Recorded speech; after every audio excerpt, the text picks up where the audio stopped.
Here's a look at the pinch weld that has to be modified to create enough clearance for larger tires. I'm gonna swing in. So you see, basically, you want this nub to be flush with this lower portion of the fender. This should be like a straight line up.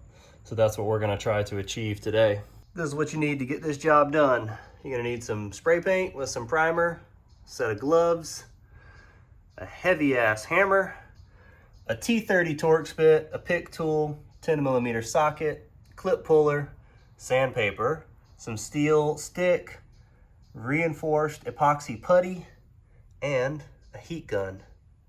And if you want to get everything torqued up back to spec, you're gonna need a heavy duty torque wrench.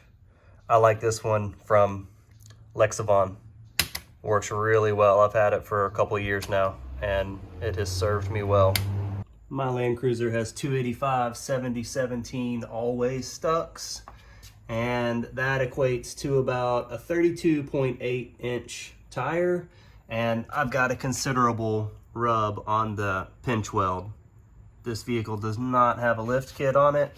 I have raised it up a little bit with the torsion bar, but not much. First thing I'm gonna do is loosen these lug nuts, then I'll jack the vehicle up off the ground and take the lug nuts off so we can get the wheel off completely to get better access to the pinch weld.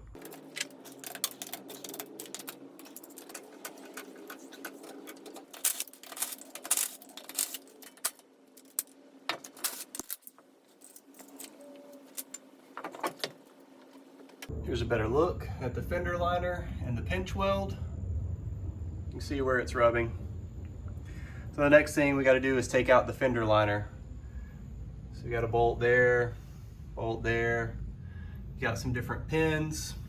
Pop out, another bolt, another pin. Start taking that stuff out until you can get enough clearance to get behind here.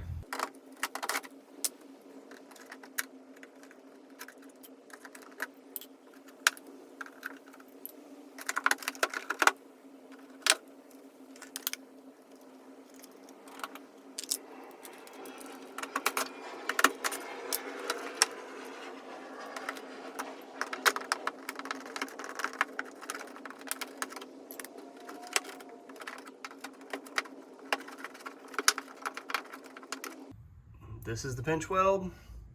This is the section that you're going to hammer in. Some people cut it off. I'm gonna hammer mine, and I'm just gonna bend it inwards towards the vehicle. Clean all this crap out too. Check that out. Yum.